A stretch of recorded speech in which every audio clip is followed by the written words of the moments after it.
चुनाव। हालेलुया। क्योंकि ये बातें मैं इसलिए ले रहा हूँ क्योंकि प्रभु की भी इच्छा और एक मनसा होती प्रयाग है, और प्रभु भी आज भी इस खोज में रहता है कि मेरा सच्चा और वो विश्वास योग्य दास कौन हो सकता है जो मेरे लोगों को समय का भोजन दे। हालेलुया। जिस प्रकार हम देखते हैं कि विलियम मैरियन ब्रैनहम जो हमारे युग का भविष्यवक्ता है, और उसके लगभग 1200 बोले हुए संदेश को हम समय का संदेश कहते हैं। हालेलुया। और संदेश अर्थात वचन, जिस प्रकार से प्रभु ने कहा हर एक मनुष्य केवल रोटी, केवल पानी और केवल खाद्य वस्तुओं से नहीं परंतु परमेश्वर के होठों से निकले हुए एक एक वचन से जीवित रहेगा। हालेलुया। फिर प्रभु और कहता है कि मेरा भोजन संसार की वस्तु नहीं परंतु मेरा भोजन यह कि मैं पिता की इच्छा को पूरी करूं। हालेलुया। और फिर जो 12 संदेश रूपे वचन हमारे मध्य में आया वही समय का संदेश है, समय का भोजन है। हालेलुया। और उसी प्रकार से प्रिय बहन, जब जब घटनाएं, जब जब सीजन, जब जब बातें आती है, तो इस प्रकार प्रभु भी जो जो सीजन था उस सीजन या अवसरों पर वो वचनों को देता था। हालेलुया। या जो वातावरण या जो बातें होती उन वातावरण उन बातों पर वो बातें करते थे। हालेलुया। बोलो प्रभु यीशु मसीह की। हो सकता है आज का वचन थोड़ी सी अलग हो सकता है क्योंकि जिस प्रकार आज संसार पर भी एक चुनावी माहौल है। हालेलुया। एक इलेक्शन का समय है,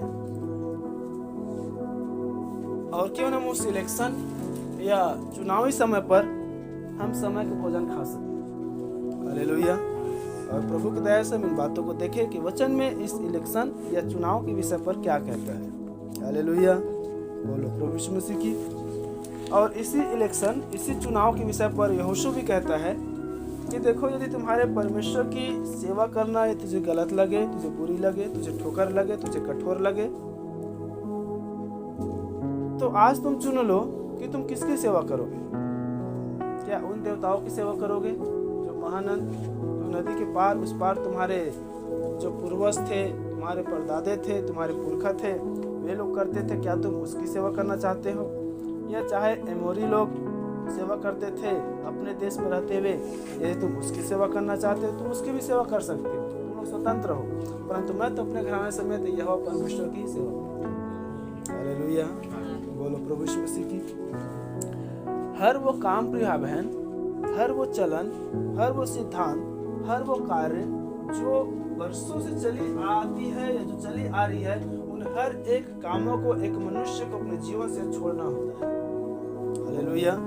यही काम है। देखिए, मिस्री जो थे, या क्षमा करें इजरायली जो थे, वे जब मिस्र से निकले तो मिस्र से तो निकल गए थे, लेकिन उन मिस्र के खान पान को याद कर रहे थे कि मूसा, क्या तुम्हें जंगल में मारने के लिए आया है? क्या तुम्हें भूखा मारने के लिए आया है? क्या तुम्हें प्यासा मारने के लिए आया है? इससे भला तो यही तक हम भले कठिनाई में थे, भले हम पाप में थे, भले हम गुनाहों में थे, भले हम अधर्म में थे, लेकिन अब ऐसे जीवन जो परमेश्वर पे चलने से कांटे, कटारे, जंगल, भूखे प्यासे मरना पड़े, धूप है, प्यास है, भला तक हम मिस्र में रहते, तो उसको वहाँ का धनिया, मिर्ची, खुशबू, हरा मसाले तो याद आ रही है। हालेलुया। क्या आप समझ पा रहे हैं? ये महानद, पुरखाओं के देवता और एमोरियों के देवता, ये कुछ और नहीं, आज की हमारी युग के लिए संस्थागत और संसारिक कार्य है। हालेलुया। जो हम अपने व्यक्तिगत या पारिवारिक या सामाजिक जिन कार्यों को हम करते हुए आए हैं, या जो हम डिनोमिनेशन में करते हुए आ रहे थे, आज भी कई ऐसे बातें, कई ऐसे काम हैं, जब आपको यदि संस्थागत बातें, संस्थागत काम में इस्तेमाल आती है, आप उससे बाहर आ जाए। हालेलुया। आप उससे बाहर आ जाए।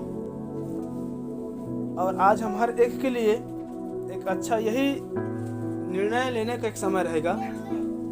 जैसे यहोशू ने कहा कि मैं तो अपने घराने समेत यहोवा ही की नित्य सेवा करूंगा, आज हमारे पास अवसर है, हम एक नए निर्णय, एक नए चुनाव को लेकर जाएंगे कि मैं तो अपने घराने समेत यहोवा परमेश्वर की नित्य सेवा करूंगा। हालेलुया।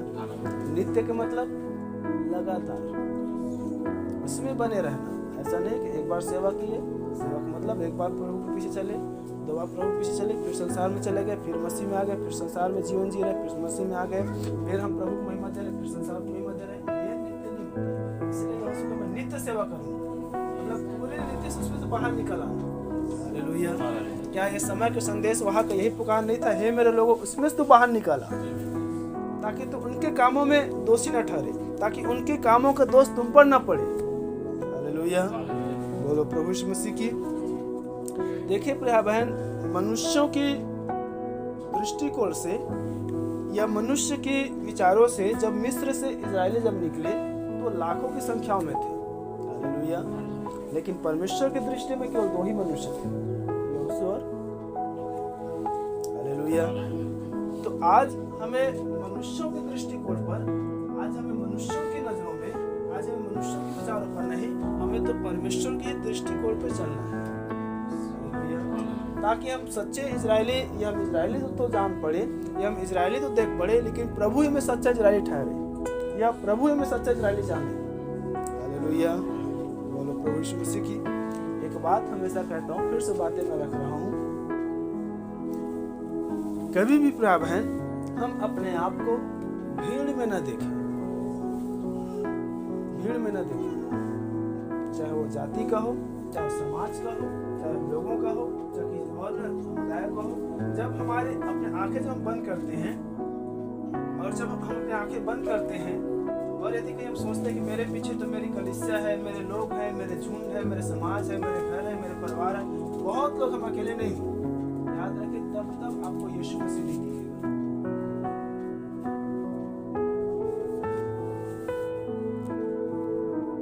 या जब तक आप संसार पर दृष्टि लगाए रहते हैं तब तक आप अपने आप को यीशु मसीह में नहीं देख सकते।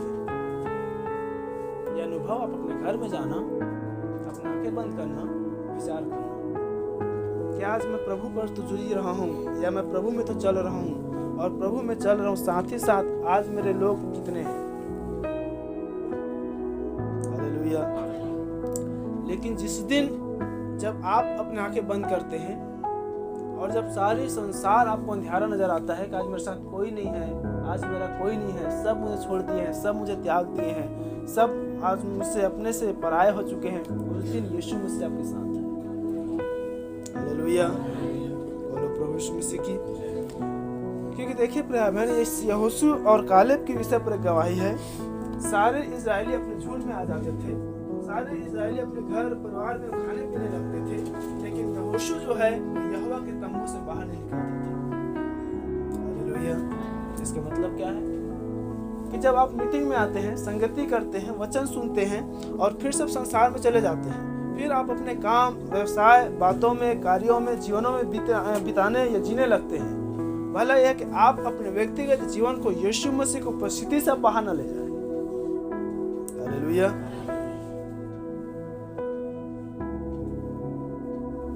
जब एक मसीही व्यक्ति प्रिय बहन, क्योंकि नबी इस बात को कह रहे हैं, परमेश्वर एक व्यक्ति को चंगाई इसलिए देता है ताकि वो चंगा होकर यीशु मसीह के पीछे चलने वाले बने। हालेलुया। और ये निश्चय है कि आज पूरे विश्व में लगभग प्राय जितने भी मनुष्यों ने यीशु मसीह को ग्रहण किया, वो कुछ न कुछ चिन्ह, चंगाई, आश्चर्य कर्म को, प्रमाण को पाए, तब वो यीशु मसीह को अपने जीवन को दिए। हालेलुया। आज बहुत से थोड़े ऐसे लोग हैं जो सीधा वचन को सुने और वचन उनका बदला हो। हालेलुया। एक बार बाइबल कॉलेज में इसी एक गवाही हुआ, क्योंकि बहुत सारे लोग जानते होंगे इस बात को कि वहाँ जो बुलाहट होती है सेवकाई की, तो वहाँ पर टेस्टमनी लिया जाता है, गवाही लिया जाता है। हर एक व्यक्तियों की गवाही दी जाती है कि आपको प्रभु ने कैसे बुलाया, आपने कैसे यहाँ तक पहुँचा, आपने कैसे सेवकाई को अपना जीवन दिया। तब मैंने भी अपनी गवाही रखा कि मैंने सेवकाई को देखा, प्रभु के कामों को देखा, और यदि मैं आश्चर्य कर्मों को यदि मैं देखकर सेवकाई के लिए अपने आप को देता तो शायद मैं आज वापस चला जाता, लेकिन वचन ही मुझे बदला इस प्रकार की। और फिर मैंने वचन में जीने के लिए और वचन के साथ चलने के लिए अपने आप को समर्पित किया। इस प्रकार जब वचन को महत्व दिया तो मेरी गवाही रिजेक्ट हो गया, और फिर मुझे दोबारा लिखने के लिए बोला, नहीं, ऐसा गवाही नहीं चलेगा कि आपको वचन ने बदला या आपने वचन को देखकर यहाँ तक आया, ऐसा मत बताओ। कुछ ऐसे आश्चर्य कर्म बताओ, कुछ ऐसे चिन्ह बताओ जिसके द्वारा बदले हो। तब मुझे पुरानी बातें बताना पड़ा कि मेरी एक बुआ थी, फिर वो बीमार थी, फिर उसके पति था, फिर उस बीमार में आया, वो बहुत चिंतित थी, कुछ चंगाई पाया, तब उसके विश्वास देखकर मैंने पाया। अभी कह रहे थे किसी मनुष्य को विश्वास बना ले, तब वो फिर तारीफ होना शुरू हो गया। नहीं, ये सही विश्वास, ये सही, ये गवाही है और ये सही विश्वास है। देखिए आश्चर्य कर्म, चिन्ह, ये कोई आपके विश्वास की बुलाहट नहीं है। और रही कहा कि नामधारी कलीसियाएं आज चिन्ह, चंगाई को पाकर यीशु मसीह के पास आते हैं, और जब वही चिन्ह और वही चंगाई जब नहीं होता तो फिर वापस चले जाते हैं। उनके विश्वास के चिन्ह और चंगाई था। हालेलुया। तो जब एक मनुष्य प्रिय बहन जब बीमार के हालात में रहता है, जब उनका आवश्यकताएं चंगाई या चिन्ह की रहता है, और जब वो शुरुआत में यीशु मसीह के पास में आता है, तो याद रखे उस समय एक मनुष्य को कौन उसके बाप है, कौन उसकी माँ है, कौन उसके परिवार है, कितनी बड़ी घराने का है, कितने समाज की है, वो कौन उसके साथ है, कौन किसी को नहीं देखता है। इस समय सिर्फ उसको यीशु मसीह दिखाई देता है। हालेलुया। और यही कारण है कि जब यीशु मसीह दिखाई देता है, यीशु मसीह भी अपना मन, अपना मर्म उस पर प्रकट करता है। हालेलुया। और फिर एक व्यक्ति चंगा होता है, शुरुआती दौर पर विश्वास में बड़ी दृढ़ता दिखाता है, और फिर जब पुराना हो जाता है फिर से उसको वही माता पिता, घर परिवार, समाज, गांव, बस्ती दिखना आरंभ हो जाता है। हालेलुया। और तब फिर यीशु मसीह देखना बंद कर देता है। अब मेरे पिता बोल रहा है, मेरे माता बोल रहा है, मेरे पति कह रहा है, मेरे समाज कह रहे हैं, मेरे लोग कह रहे हैं, बैठक कर रहे हैं, ये कर रहे हैं, वो कर रहे हैं, अब हम नहीं जा सकते भाई। उस समय तकलीफ था तब गए, अब तकलीफ नहीं तो नहीं जा रहे। क्या आप समझ पा रहे चंगाई के विश्वास? क्या आप समझ पा रहे हो दृष्टि को कि जब उसने अपने घर परिवार, रिश्ते नाते, समाज, गांव, बस्ती को जब भूल कर वो सिर्फ यीशु मसीह को देखा, तब यीशु मसीह उसने और काम किया। और जब यीशु मसीह काम करने के बाद जब वो फिर से संसार को देख रहा है, तब यीशु मसीह से दूर हो रहा है। हालेलुया। बोलो प्रभु यीशु मसीह की। तो प्रिय बहन, हम यहोशू की इन बातों को याद रखें कि तुम्हें जिसकी सेवा करनी तुम इसकी सेवा करो, तुम्हें जहाँ जाना है तुम वहाँ जाओ, लेकिन मैं तो अपने घर से मैं तो यहोवा परमेश्वर की नित्य सेवा करूंगा। हालेलुया। संदेश में आते हैं। इलेक्शन प्रिय बहन, ये जो चुनाव जो शब्द है,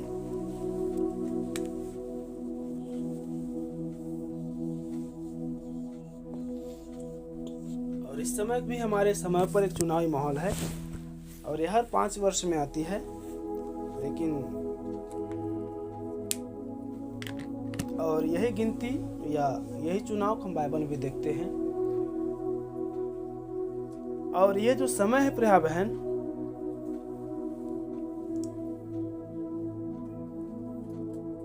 या चुनाव की एक और भाषा शैली होती है, और वह होता है मतदान। हालेलुया। और जब एक ही बात पर या एक ही काम पर जब झुंड की झुंड उस काम को करने के लिए या उस पर चलने के लिए जब सहमत हो जाते हैं, वही मत कहलाता है। हालेलुया। क्योंकि लोग एक झुंड, एक समुदाय, एक ग्रुप में अपने मत को वो डाल देते हैं कि नहीं नहीं, इस बातों पर हमारा दान रूपी मत आपके सहयोग में है। हालेलुया। और हम जो इस लौदीकियाई युग में जी रहे हैं, तो नबी कह रहे हैं प्रिय बहन, ये लौदीकिया जो कलीसिया काल है, और इस लौदीकिया का अर्थ ही होता है जनता के अधिकार। हालेलुया। क्या आप समझ रहे हैं? बड़ी ध्यान सुने ताकि हम और से गहराई में जा सके। और इलेक्शन जो होती है, चुनाव में जो होता है, ये जनता के अधिकार में होता है। हालेलुया। चाहे कोई भी नेता हो, कोई प्रतिष्ठित हो, गांव के पंच से लेकर प्रधानमंत्री, राष्ट्रपति तक, ये हर एक चुनाव जनता के अधिकार में होती है। हालेलुया।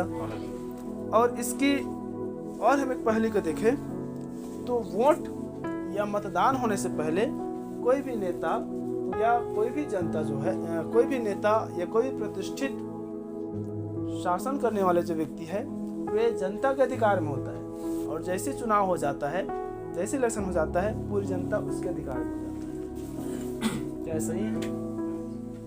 हालेलुया। आज आप देखिए गलियों में, आज आप देखिए हर जगह पर पोस्टर, बैनर दिख जाएगा।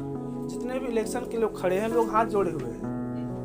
मानो कितना भी गुंडा है तो भी आपके सामने हाथ जोड़े रहेगा। हालेलुया। और जैसे इलेक्शन हुआ, जैसे उसकी जीत हुई, आप चाहे कितना भी गुंडा क्यों ना हो, आपको सामने हाथ जोड़ना पड़ जाएगा। क्या आप देख पा रहे हैं? हालेलुया। कि वोट से पहले कैसे जो अगुवे होते हैं, ये जो इलेक्शन के उम्मीदवार होते हैं, वे जनता के अधिकार में रहते हैं, परंतु जैसे चुनाव या इलेक्शन होता है, जनता उसके अधिकार में चला जाता है। और यही कारण प्रिय बहन कि लौदीकिया का अर्थ ही जनता के अधिकार होता है। हालेलुया।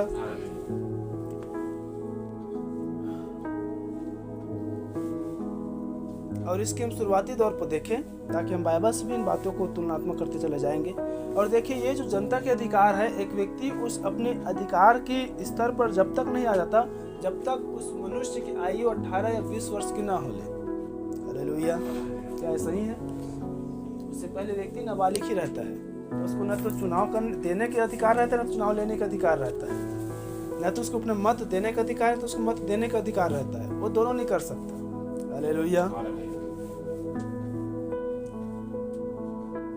और इसी चुनाव से पहले प्रिय बहन, एक लीडर या अगुवा या शासन के द्वारा जनगणना की आरंभ की जाती है। ये सारी बातें मैं इसलिए बता रहा हूँ ताकि ये सारी बातें वचन में,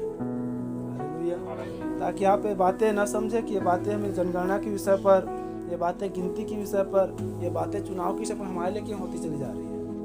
हालेलुया।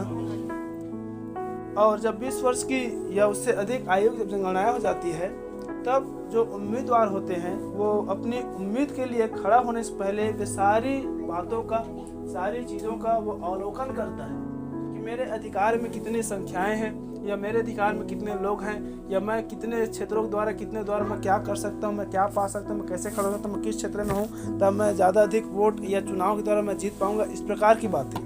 हालेलुया। क्योंकि देखिए, संसार की जनगणना और संसार की जो जनगणना है वही आज मसीह कलीसियाओं पर भी प्रवेश कर चुकी है। इन बातों को दिखाने के लिए मैं जनगणना के शब्दों को लिया हूँ। तो पहला जो बाइबल में जनगणना हुई है, उस जनगणना को आइए हम देखें। गिनती की किताब, मैं बहुत ही शॉर्ट में या थोड़े समय में ही इसे मैं समाप्त करने का प्रयास करूंगा। गिनती और उसका एक अध्याय,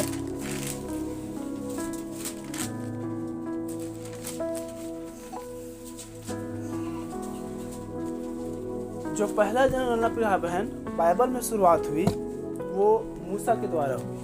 हालेलुया। कोई निकाल लिए गिनती उसका एक अध्याय।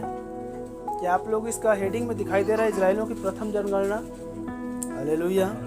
क्या आप बाइबल में जनगणना को देख पा रहे हैं कि बाइबल में भी जनगणना हुई है?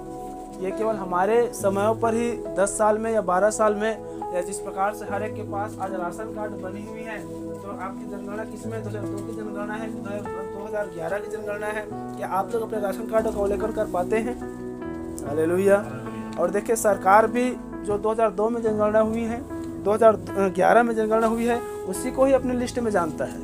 आप आगे पीछे आपको क्या है, कैसा, कब का निवासी है, कब पैदा हुए हैं, आप कब से वोट डाले, सरकार उसको नहीं जानता है। लेकिन जो जनगणना होती है वही गिनती मान्य रखती है। हालेलुया। इसमें पढ़ रहा हूँ, इजराइलियों के मिस्र देश से निकल जाने के दूसरे वर्ष के दूसरे महीने के पहले दिन को यहोवा ने सीना के जंगल में मिलाप वाले तंबू में मूसा से कहा, इजराइलियों की सारी मंडली के कुलों और पितरों के घरानों के अनुसार एक एक पुरुष की गिनती नाम ले लेकर करना। जितने इजरायली 20 वर्ष या उससे अधिक आयु के हो और जो युद्ध करने के योग्य हो, उन सबों को उनके दलों के अनुसार तू हारून गिन ले। और तुम्हारे साथ एक एक गोत्र का एक एक पुरुष भी हो जो अपने पितरों के घराने का मुख्य पुरुष हो। तुम्हारे उन साथियों के नाम यह है, अर्थात मैं ले रहा हूँ, रूबेन, शिमोन, यहूदा, इस्साकार, जुबुलून, एप्रैम, मनश्शे, बिन्यामीन, दान और आशेर, गाद और नप्ताली। हालेलुया। ये 12 जो मुख्य पुरुष थे, या ये 12 मुख्य पुरुषों के द्वारा 12 जाति या 12 गोत्र बटे, और ये जो 12 गोत्र है फिर आगे जाकर पूरी पृथ्वी पर फैले। हालेलुया। और इन जब 12 कुलों की गिनती की गई, तब सारे जो इजराइलियों की जो मंडली की जो गिनती हुई वो 44 पद से आगे, इसी गिनती 1 का 44 से आगे। इस प्रकार मूसा और हारून और इजराइल के 12 प्रधानों ने, जो अपने अपने पितरों के घराने के प्रधान थे, उन सबों को गिन लिया, और उनकी गिनती यही थी, इसलिए जितने इजरायली 20 वर्ष या उससे अधिक आयु के होने के कारण युद्ध करने के योग्य थे, वे अपने पितरों के घरानों के अनुसार गिने गए, और वे सब गिने हुए पुरुष मिलाकर 6,03,500 थे। हालेलुया। क्या आप देख पाए इजरायलियों की गिनती? क्या आज आप उन जनगणना की अवलोकन के अनुसार अपने आप भारत की पॉपुलेशन को देखें या आप गिनती को देखें तो लगभग 100 अरब 46 करोड़ पहुंच चुकी है, अर्थात 150 अरब लगभग पहुंचने वाली है। हालेलुया।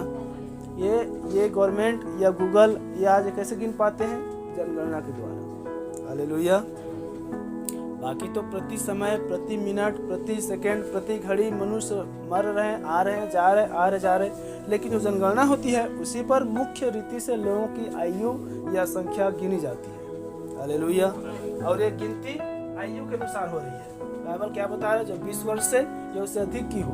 और जनता के अधिकार कब जा रहा है? जब 20 वर्ष से उससे अधिक की हो। आज इलेक्शन या चुनाव पर कौन जा सकता है? जो 18 या 20 वर्ष से अधिक हो, केवल वही डाल सकता है। केवल वही जनता में अधिकार है को सरकार या गवर्नमेंट को चुन सके। हालेलुया। क्या आप अंतर अब देख पा रहे हैं? देखिए, शारीरिक इजरायलियों में प्रिय बहन, गिनती या जनगणना की जो आत्मा थी वो घुस चुकी थी।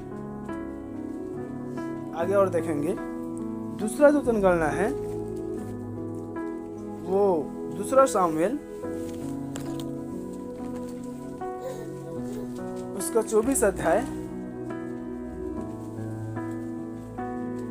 मैं सिर्फ ज्यादातर वचन खुलवाते जाऊंगा ताकि हम इन बातों को क्रम बाय क्रम समझ सके और एक्सप्लेन थोड़े समय में करने का प्रयास करूंगा। हालेलुया। दूसरा सामुएल 24 अध्याय।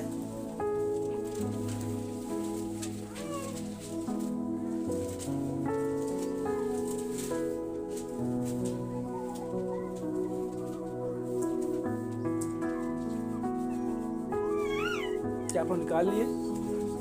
यहाँ पर मैं पढ़ना आरंभ कर रहा हूँ। दूसरा सामुएल उसका 24 1 और 2 पद। यहोवा का कोप इजरायलियों पर फिर भड़का और उसने दाऊद को उनकी हानि के लिए यह कहकर उभारा। देखिए, दाऊद को उसकी हानि करने के लिए परमेश्वर ही उभार रहा, याद रखें। शिमशोन को परमेश्वर ने उभारा ताकि वो पाप में गिरे। बिलाम को परमेश्वर ने उभारा ताकि वो पाप में गिरे। तो एक मनुष्य को परमेश्वर उभारता प्रयास है ताकि वो पापी हो जाए।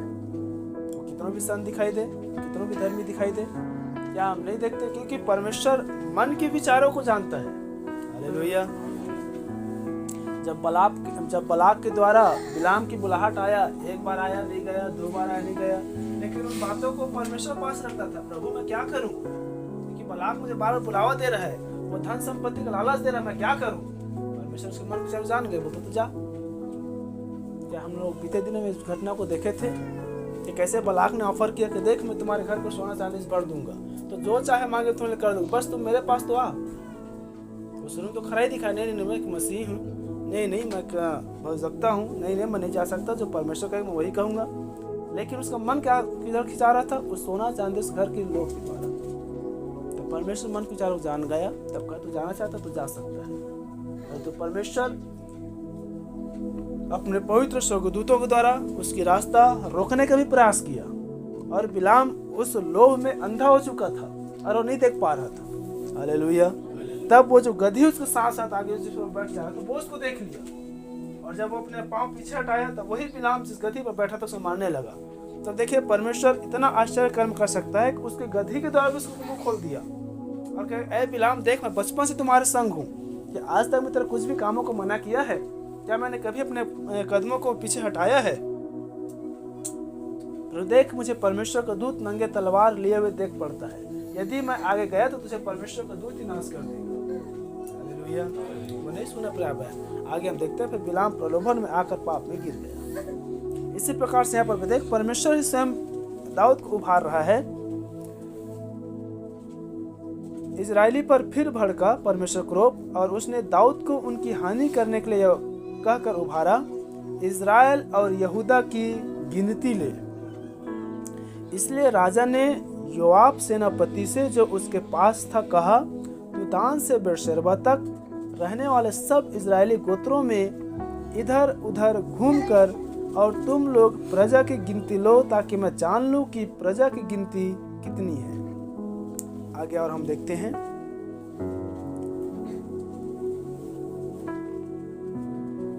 8 पद से आगे, इस प्रकार सारे देश में इधर उधर घूम घूम कर वे 9 महीने 20 दिन के बीतने पर यरूशलेम को आए।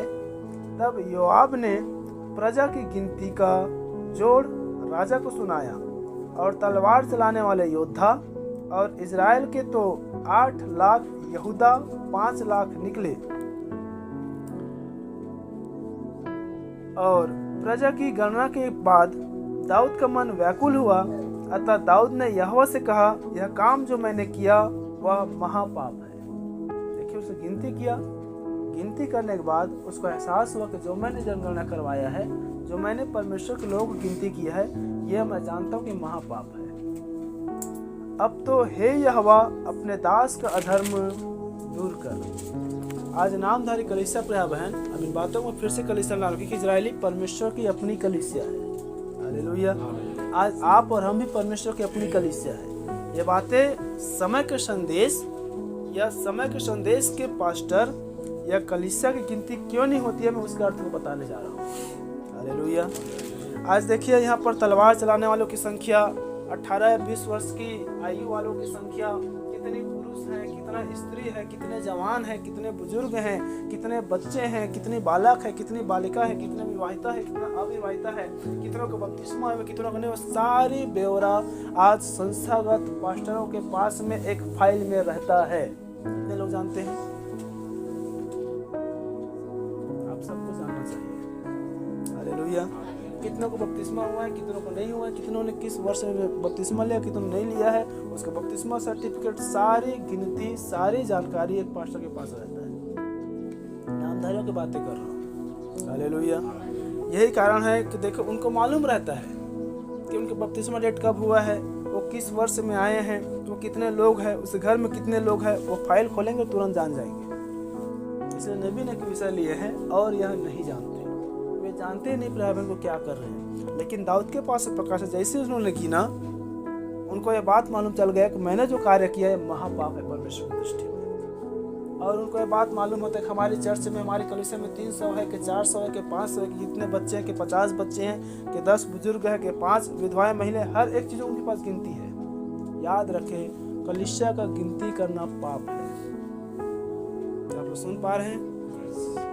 यही कारण के समय के संदेश से कभी भी कलीसिया गिनती नहीं होती है। यही कारण कि आपके और हमारे यहाँ कलीसिया गिनती नहीं होती है। ये आप एक नया जानकारी भी है और ये बाइबल के अनुसार है। हालेलुया। इसलिए कभी भी आप कलीसिया की गिनती करने का प्रयास न करें। आप लोग समझ पा रहे हैं कि कलीसिया आपके लोग नहीं है, कलीसिया मेरे लोग नहीं है, कलीसिया परमेश्वर की है। हालेलुया। गिनती किया, गिनती करने के बाद यह मालूम हो गया उसको कि यह काम जो मैंने किया है वह महापाप है। देखिए, संसार गिनती कर, उसको मालूम ही नहीं कि संसार गिनती करना महापाप है। देखिए, परमेश्वर ने संसार को आज्ञा दिया कि तुम फूलो फलो पृथ्वी पर। हालेलुया। परमेश्वर ने अब्राहम को एक प्रतिज्ञा दिया कि तुम अपने आंखें आकाश की ओर देखो और क्या तुम तारों को गिन सकते हो? अब्राहम ने क्या कहा? नहीं प्रभु। तो जैसे तुम तारे को नहीं गिन सकते, तुम्हारे वंश भी वैसे ही रहेंगे। हालेलुया। लेकिन गवर्नमेंट क्या कर रहा है? आज पूरे भारत की गिनती ले पा रहा है, वो पूरा विश्व गिनती ले पा रहा है। कौन सी आत्मा में? शैतान की आत्मा। परमेश्वर लोग क्या कर रहे? तो आकाश के उन तारों को देख, तू समुद्र के पार जा और समुद्र के तीर के बालों को देख, ये तू गिन सकता है तो अपने लोगों भी गिन पाएगा। हालेलुया। क्या आप लोग अंतर देख पा रहे हैं? इस जनगणना और कलीसिया की गिनती का, संसार की गवर्नमेंट की गिनती और आज नाम से कलीसियाओं की गिनती का। हालेलुया। प्रजा की गणना करने के बाद दाऊद का मन व्याकुल हुआ, अतः दाऊद ने यहोवा से कहा, यह काम जो मैंने किया वह महापाप है। अब तो हे यहोवा, अपने दास का अधर्म दूर कर, क्योंकि मुझसे बड़ी मूर्खता हुई है। सवेरे जब दाऊद उठा, तब यहोवा का यह वचन गाद नामक नबी के पास, जो दाऊद का दर्शी था पहुंचा। देखो दाऊद भी राजा था, दाऊद भी नबी था, दाऊद भी फौजदार था, लेकिन जब वो आत्मा जब उठा लिया गया प्रिय बहन, तब उसके लिए एक दर्शी काम गाद नामक नबी कर रहा है। हालेलुया, बोलो प्रभु यीशु मसीह की। यही कारण है कि आज भी जब एक सच्चे पास्टर के जीवनों से यदि कोई आत्मा उठा ली जाती है, तो भले उसका सेवक हो, भले छोटा, लेकिन वो उसका दर्शी बन जाता है। दर्शी मतलब मार्गदर्शन करने वाले, उसको बताने वाला। हालेलुया। पहुंचा, जाकर दाऊद से कहा, यहोवा यूं कहता है कि मैं तुझको 3 विपत्तियां दिखाता हूँ। देखिए, एक छोटा सा गिनती उसने इजराइलियों की, अपने लोगों की, अपनी कलीसिया गिनती किया और 3 विपत्ति उसको पड़ा पड़ गया। 3 विपत्ति दिखाता हूँ, उन तीनों में से तू एक विपत्ति को चुन ले, ताकि मैं उस विपत्ति को तुझ पर डालूं। अतः गाद ने दाऊद के पास जाकर इसका समाचार दिया और उससे पूछा, क्या तेरे देश में 7 वर्ष का काल पड़े, या 3 महीने तक तेरे शत्रु तेरा पीछा करते रहे और तू उनसे भागता रहे, या तेरे देश में 3 दिन तक मरी फैले। अब तू ही विचार कर कि मैं अपने भेजने वाले को क्या उत्तर दूं। हालेलुया। देखिए प्रिय, एक छोटी जनगणना की गलती जो है 7 वर्ष की इजराइलों पर अकाल को लेकर आ रहा है। 3 महीने तक उसके शत्रु जो है उसको मारने या घात करने के लिए उसको पीछा करेगा और वो 3 महीने तक वो भागता रहेगा। और तीसरा विपत्ति जो है, क्या तो यह चाहता है कि मैं 3 दिन तक तुम्हारे पूरे झुंडों पर मरी फैलाऊं, तो चुन ला, तो क्या करना चाहता है? तूने गलती किया है। हालेलुया।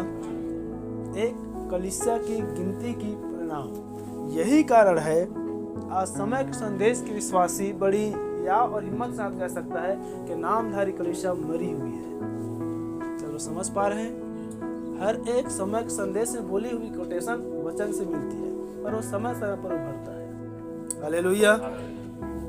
अब सोच और विचार कर कि मैं अपने भेजने वालों को क्या उत्तर दूं।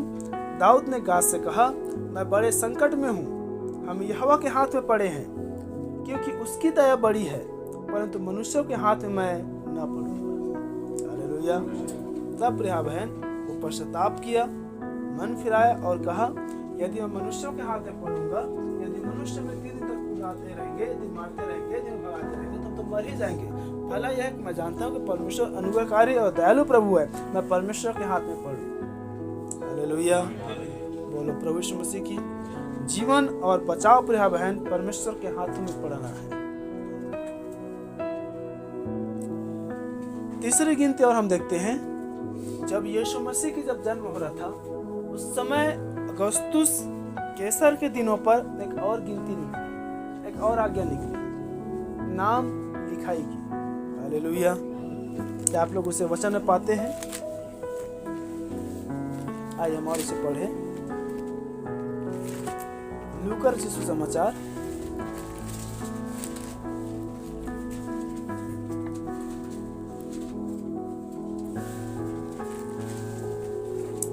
उसका 2 अध्याय। देखिए, नए नियम की जो गिनती है, लूका रचित सुसमाचार 2 अध्याय। उन दिनों में अगस्तुस कैसर की ओर से आज्ञा निकली कि सारे जगत के लोगों का नाम लिखे जाए। देखिए, तो और नागवार बातें हो गई। अगस्तुस कैसर के दिनों पर सारे जगत का मतलब पूरी दुनिया का नाम लिखवाया। इसलिए आप गूगल पर देखते हैं तो आपको पूरा विश्व की जनगणना निकल जाएगी, आपके भारत की जनगणना निकल जाएगा, छत्तीसगढ़ की जनगणना निकल जाएगा, आपके जिला बिलासपुर की जनगणना निकल जाएगा। हालेलुया। आप अपने घर से लेकर पूरा विश्व की जनगणना आप गूगल में देख सकते हैं। पूरी जगत के लोगों का नाम लिखी जाए। यह पहली नाम लिखाई उस समय हुई जब क्यूरिनियुस सीरिया का हाकिम था। हालेलुया। एक और नाम लिखाई हो रही प्रिय बहन, जब यीशु मसीह का जन्म का समय हो रहा था। हालेलुया। और देखिए, यीशु मसीह का जन्म इस प्रकार से हो रहा है कि सब लोग नाम लिखवाने के लिए अपने अपने नगर को गए। अतः यूसुफ भी, इसलिए कि वह दाऊद के घराने और वंश का था, गलील के नासरत नगर से यहूदिया में दाऊद के नगर बैतलहम को गया कि अपनी मंगेतर मरियम के साथ जो गर्भवती थी नाम लिखवाए। हालेलुया। देखिए यूसुफ का मरियम के साथ सिर्फ मंगनी ही हुआ था, बाइबल ऐसे बताती है। हालेलुया। लेकिन यहाँ पर मंगेतर शब्द आया। मंगेतर का मतलब श्रीमती। हालेलुया, या पत्नी। तो याद रखें प्रिय बहन, यूसुफ का सिर्फ मंगनी ही बस हुआ था, और जब उसको यह बात जब पता चला कि मेरी जो पत्नी होने वाली है, या जो मेरी जो स्त्री मरियम है वो पहले से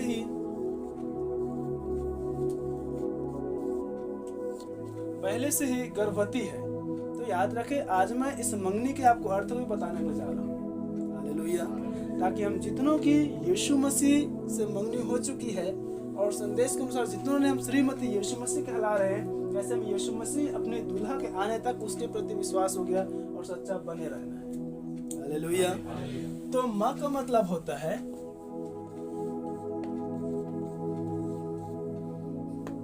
मांगना, का मतलब होता है ग्रहण करना, और नी का मतलब होता है निभाना। हालेलुया। बोलो प्रभु यीशु मसीह की। यही कारण था यूसुफ ने मरियम को मांग लिया था। हालेलुया। उसकी या अपनी पत्नी होने के लिए। और यही कारण है कि विवाह होने से पहले हर एक की मंगनी भी होती है, ताकि विवाह से पहले उसको मांगा जाए, और मांगने के द्वारा उस मांगी हुई को ग्रहण करना होता है। हालेलुया।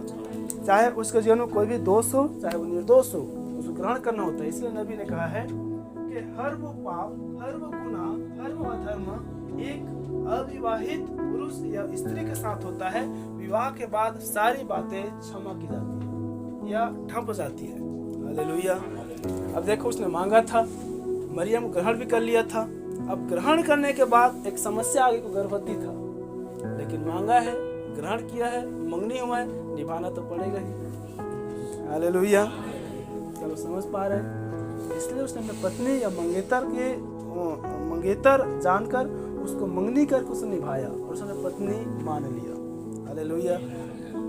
आगे पूरे बाइबल में देखिए, कहीं भी उसका शादी हुआ नहीं आया है, सीधा बच्चे हुए हैं। क्या वो समझ पाए? उसने मांगा, ग्रहण किया, फिर जीवन उसके साथ जीने के लिए निभाया।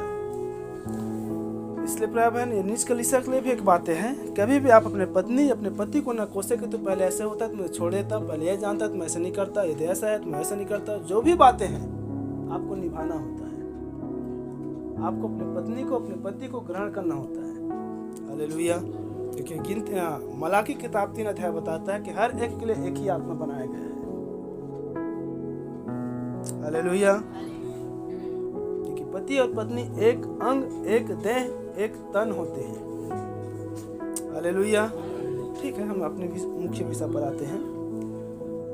और देखिए, यही बात ही प्रिय बहन कि जब अगस्तुस कैसर के दिनों पर जब नाम लिखाई हो रहा था, सारे लोग अपने घर आ रहे थे।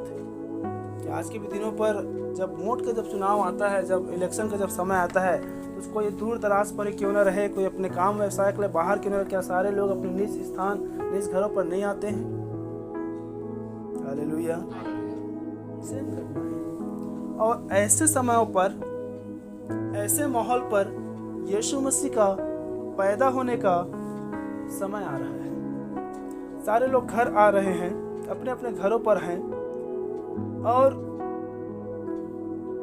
यूसुफ अपनी मंगेतर मरियम के साथ जो गर्भवती थी, नाम लिखवाने के लिए वो भी यरूशलेम आ रहे हैं। और उनके वहाँ रहते हुए उनके जनने के दिन पूरे भी हो गए। हालेलुया। और वह अपना पहलौठा पुत्र जनी और उसे कपड़े में लपेट कर चरनी में रखा, क्योंकि उनके लिए सराय में जगह न थी। हालेलुया। अब इन चीज़ों को प्रिय बहन हम आज के समय पर थोड़ा सा तुलना करेंगे। हालेलुया। जब अगस्तुस कैसर के जब दिनों पर जब नाम लिखाई हो रहा था, सारे लोग घर आ रहे थे, लेकिन जब यरूशलेम का जो वातावरण था या जो माहौल था, हर एक घर प्रिय बहन अपने घरों से, अपने परिवारों से, अपने लोगों से, अपने रिश्तेदारों से पूरी से भरा हुआ था। याद रख, किसी भी घरों में, किसी भी परिवारों में यीशु मसीह को ठहराने के लिए जगह नहीं थी। और यीशु हर एक घरों पर जा जाकर खटखटा रही है, वो आवाज लगा रहे हैं कि मेरी पत्नी, मेरे मंगेतर गर्भवती है, वो पुत्र जन्मने पर है, या वो बालक या बच्चे जन्मने पर है, क्या आपके घर में जगह है? क्या आपके घर में जगह है? क्या आपके घर में जगह है? न जाने कितने लोगों ने, न जाने किस प्रकार की उनको बातों द्वारा भगाया होगा। हालेलुया। हो सकता है कि इन्होंने कहा होगा हमारे खुद के रहने की जगह नहीं, आप कहाँ से रखें। कितनों ने कहा होगा हमारे खुद के सोने या बसने या रहने या खाने पीने के लिए स्थान नहीं है, एक छोटा सा घर देख तो रहे हैं, ऊपर से दरवाजा में कोई हाल नहीं है, हम आपको कहाँ से बैठाएं। हालेलुया। कितनों ने कहा होगा हमारे घर में हमारा बेटा बहू आया है, हमारे बेटी दामाद आए हैं, हमारे नाती नोतर वाले हैं, हमारी जगह नहीं है, आप चले जाओ। कितने लोगों ने कहा हमारे मेहमान आए हैं या मेहमान आने वाले हैं, आपके लिए जगह नहीं है, चले जाओ। हालेलुया। और यीशु प्रिय बहन, वो घर हर एक घरों पर वो खटखटाता रहा ताकि मेरी मंगेतर या मेरी पत्नी जो है, किसी की घर पर तो उसको स्थान मिले। और वो जो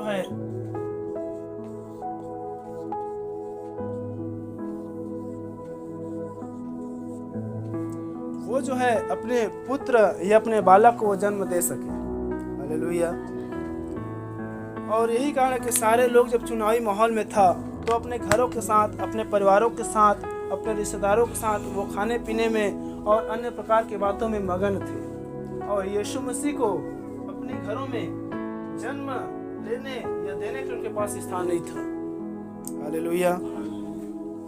आज के समय पर देखते हैं जितने भी नेताएं होती है और जितने भी प्रतिनिधि होते हैं, वे आज सेम वही वातावरण, वही कार्यों को आज वो डोर टू डोर, घर घर जाकर वोट मांगने खटखटाते हैं।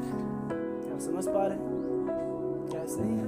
क्या आप लोग देखते हैं कि हर एक घरों में जा जाकर खटखटा है कि नहीं, है कि नहीं, है कि नहीं। अब ये दोनों तुलनाओं में क्या अंतर है?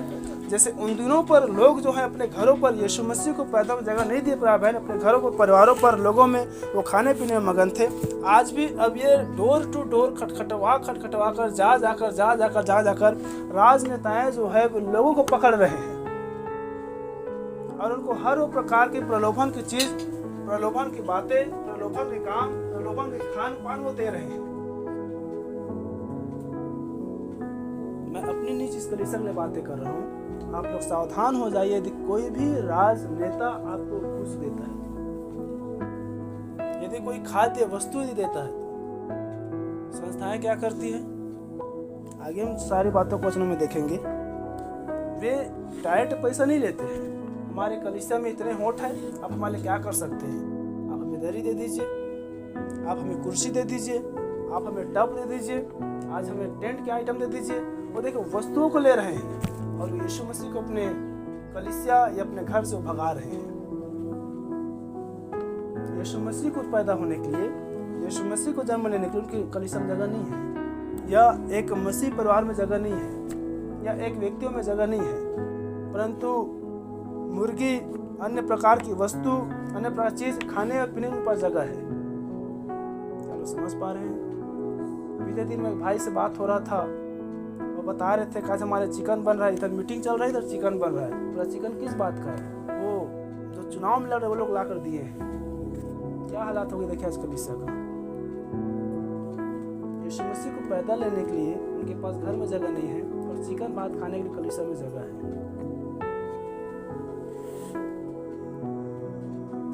इलेक्शन, चुनावी माहौल, यीशु मसीह का सेम चुनावी माहौल में पैदा हो रहा है।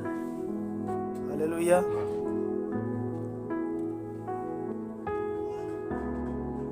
फिर मैंने उस भाई को कहा, देखिए आपका काम नहीं है, ये आपका हक नहीं है, ये आपको कार्य नहीं था कि आप उस पर खाना बनाओ। आप एक ब्राइड है और ब्राइड सारे संसार से अलग की व्यक्ति है। परमेश्वर अपने दुल्हन को निर्दोष देखना चाहता है। हालेलुया। आज देखिए जो राजनेता या पदाधिकारी होते हैं वो हर एक चीज़ों में, हर एक क्षेत्रों को पकड़ता है, चाहे गांव की महिला समूह हो, चाहे वो चर्च हो, चाहे और अन्य प्रकार की बातें हो, चाहे और कामें हो, चाहे खेलने कूदने वाले बच्चे हों, हर क्षेत्र को पकड़ता है ताकि कोई भी उसे छूट ना पाए। हालेलुया। लेकिन प्रभु ऐसे व्यक्ति, ऐसे हृदय, ऐसे जगह को ढूंढ रहा है जहाँ वो पैदा ले सके। हालेलुया। और आज सारे नामधारी कलीसियाओं की दशा इस हद तक हो चुकी है प्रिय बहन कि यीशु मसीह के पैदा होने से पहले उसको मार दे रहे हैं। आप समझ पा रहे हैं? अर्थात गर्भपात कर रहे हैं। हर एक चुनावी के समय पर न जाने कितने मसीहा जो यीशु मसीह को मार रहे हैं।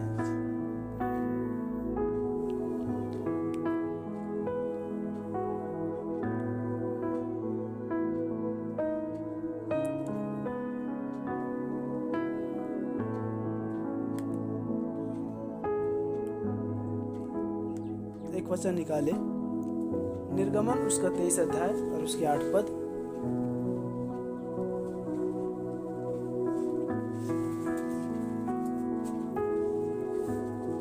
निर्गमन 23:8।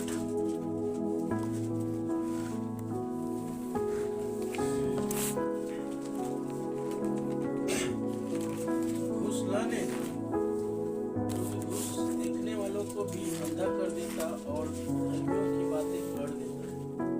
देखिए बाइबल क्या कर रहा है, तो घूस न लेना, क्योंकि घूस लेने वाले को परमेश्वर अंधा कर देता है। आज कलीसियाओं में, आज बड़ा परिवारों में, आज लोगों में डिमांड होता है। मैं नामधारी की बातें कर रहा हूँ, चाहे विश्वासी हो, चाहे मसीह हो, चाहे कलीसिया हो। आज मेरे पास इतनी चर्च है, मेरा इतना कलीसिया है, मेरा इतना बड़ा परिवार है, मेरे पास इतना होठ है, मुझे इतना दो। घूस है प्यार। बाइबल क्या कर रहा है, घूस ना लेना। हालेलुया। ये बातें मैं इसलिए आज इस बात को रख रहा हूँ क्योंकि ठीक आज से 7 दिन बाद हमारा भी इलेक्शन का समय आने वाली है। हो सकता है आप लोग में से आज के दिन कितने लोग गायब भी रहे कि आज तो चुनाव है, आज तो वोट है। मैं आपको फिर कह रहा हूँ, यहोशू जैसे कह रहा है कि तुमको यदि यहोवा परमेश्वर की सेवा करना बुरी लगे, उसकी उपस्थिति पर बैठना बुरी लगे, आज तुम चुन लो तुम किसकी सेवा करोगे। मैं तो अपने घराने समेत यहोवा परमेश्वर की सेवा करूँगा। हालेलुया। कह रहे घूस न लेना, क्योंकि घूस लेने वाले को परमेश्वर स्वयं अंधा कर देता है। प्यार। एक और कलीसिया है, बीते दिन पर एक कलीसिया के विषय पर गवाही आया कि लगभग 100 कुर्सी उस चर्च पर दिया और 50 कुर्सी और देने वाला है। और फिर बाद में मुझे पता चला कि वो कलीसिया जो है कभी भी एक कुर्सी अपने कलीसिया को नहीं खरीदे हैं। अब तक जो भी उनके पास है सिर्फ राजनेताओं ने उनको दिया है। देखिए गिरावट कलीसिया की। फिर और सुनने में आया एक गाड़ी पिकअप जो है उस जो उम्मीदवार खड़ा है उनको दिया और हर एक व्यक्ति को 200-250 पैसा दिए और उसी पैसा पर वो लोग मेला घूम कर आए। उनको देखिए आज कलीसिया क्या दशा हो चुकी है। हालेलुया। व्यवस्था नंबर 16 अध्याय 19 पद।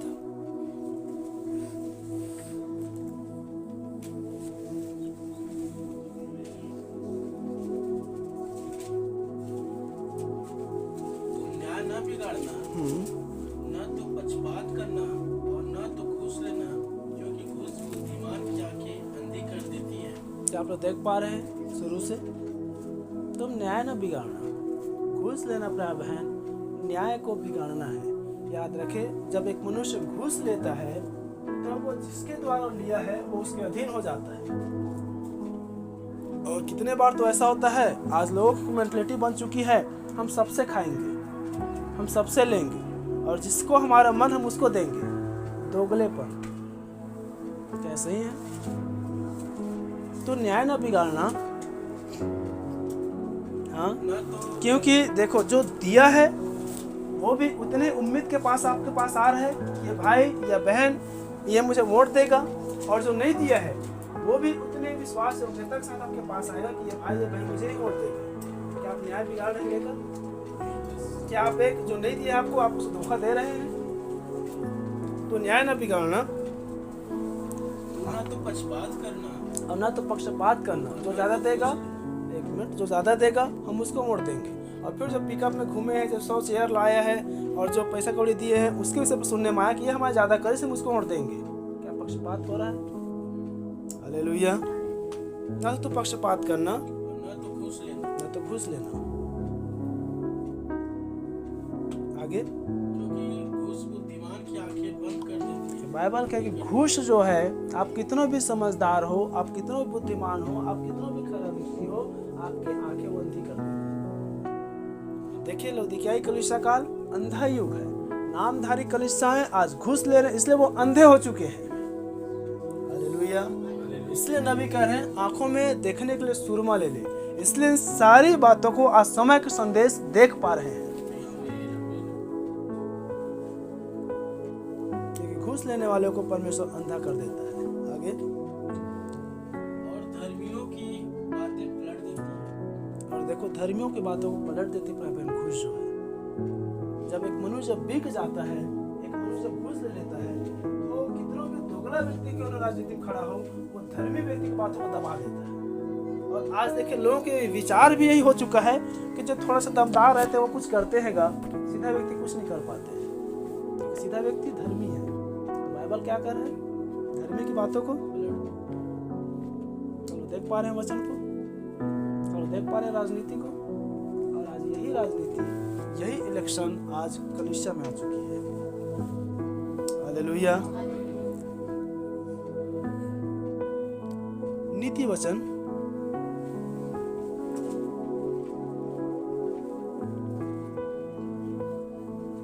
6 अध्याय उसका 35 पद।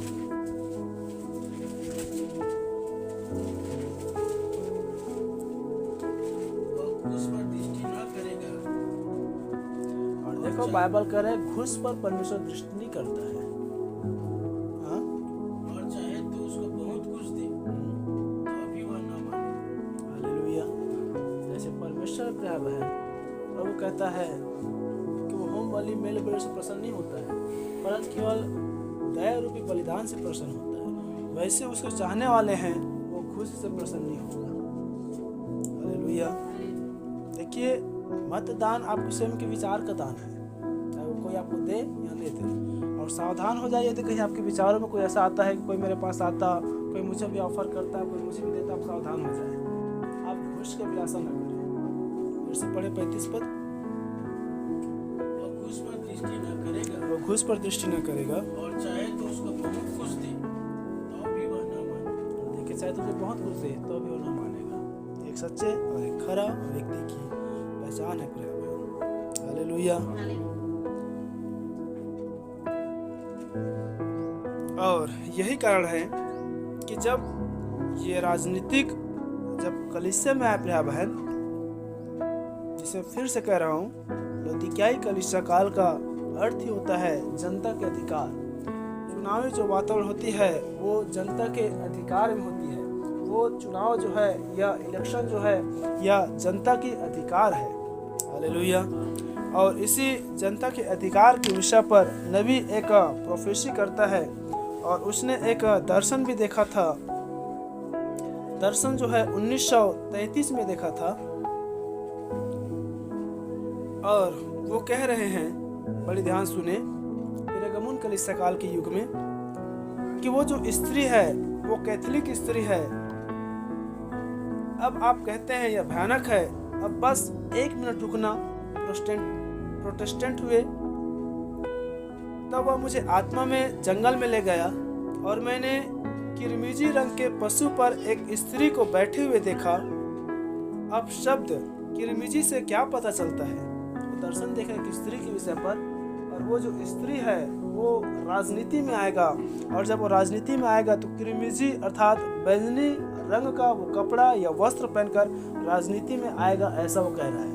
फिर नबी और आगे कहता है कि वो स्त्री सुंदर होगी, वो एक महिला, एक सुंदर महिला राजनीति पर वो आ रही है, इस प्रकार से कह रहा है। तब वो कह रहा है कि मैंने किरमिजी रंग को देखा, किरमिजी रंग के पशु पर एक स्त्री को बैठे हुए देखा। अब शब्द किरमिजी से क्या पता चलता है? यह राज्य अधिकार है। अब देख पा रहे हैं, जनता का अधिकार, राज्य अधिकार, अर्थात वो किरमिजी रंग का पहने हुए पशु पर बैठी स्त्री जो है वो राजनीति पर आ रही है। राजनीति को बताता है, मतलब मेरा मतलब है शाही राज्य को देखो, और आज का शाही राज्य अमेरिका है। हालेलुया। यह दर्शन जो है नबी 1933 में देखा, और इसकी जो भविष्यवाणी है वो 1960-61 में कर रहा है। हालेलुया।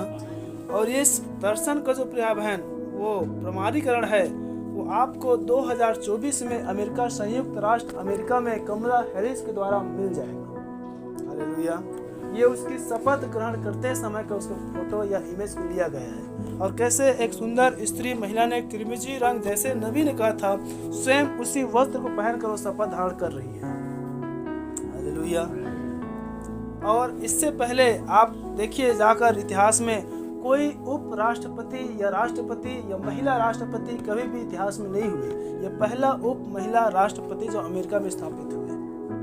हालेलुया। और आज के युग पर देखिए भ्रष्ट होते होते होते, क्योंकि अंतिम युग है, और नबी कहने के लौदीकियाई जो कलीसिया काल का युग है वो सबसे छोटा युग है। हालेलुया। और यही कारण कि आज जब राजनीति पर जब राजनेताएं जब आ रही हैं, तो इन राजनेताओं में सबसे अधिक यदि सीट आ रही है तो महिला सीट आ रही है। क्या सही है? महिला के नाम पर, महिला के नाम पर, महिला के नाम पर जनता के अधिकार, ये गिरावट प्रभाव है।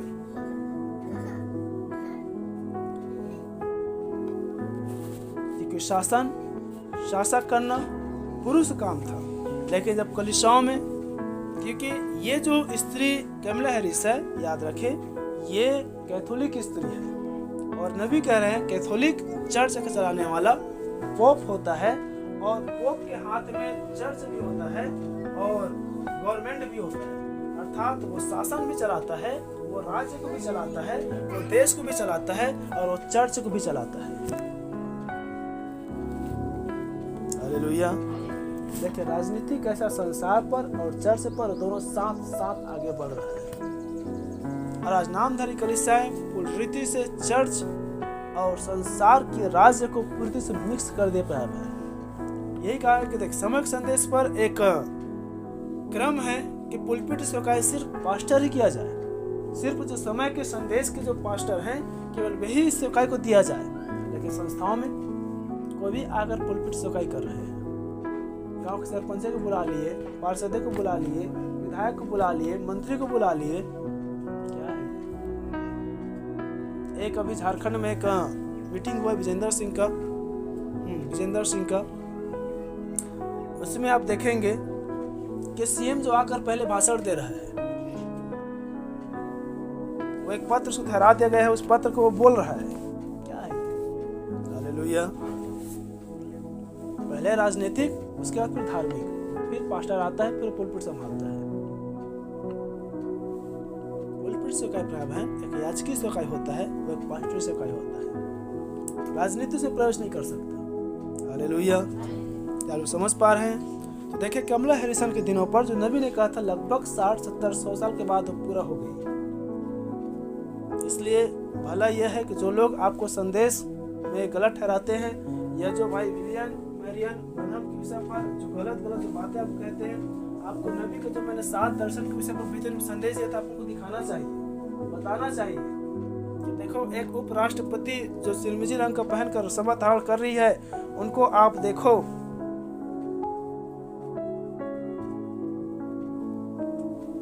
कि उसकी राष्ट्रपति बनने से पहले या उसका पैदा होने से पहले नबी ने इस बात को बता दिया था। हालेलुया। ये आपके पास विश्वास होना चाहिए, जब आप एक संदेश के विश्वासी हैं। तो आप जो कैलिफोर्निया भी अमेरिका में जंगल में आग लगा, आपके पास वो विश्वास रखवाली होना चाहिए कि जो आग लगा उस आग लगने से पहले नबी उसको पहले से ही कैलिफोर्निया वो फिल्म सिटी अमेरिका को वो देख लिया था कि पूरे राख और धुआं बदल गया है। हालेलुया। और आप उसको फिर आप उस न्यूज़ दिखाइए, देखिए ऐसा भयानक आग लगा है कि पूरी राज्य जो है, यहाँ तक भारत से लगभग 3 फ्लाइट गया था जो उसको नियंत्रण नहीं कर पाए थे। अनियंत्रित आग लगा था, क्योंकि परमेश्वर का प्रकोप है और भविष्यवाणी को पूरा होना है। हालेलुया। जनता के अधिकार प्रभाव है।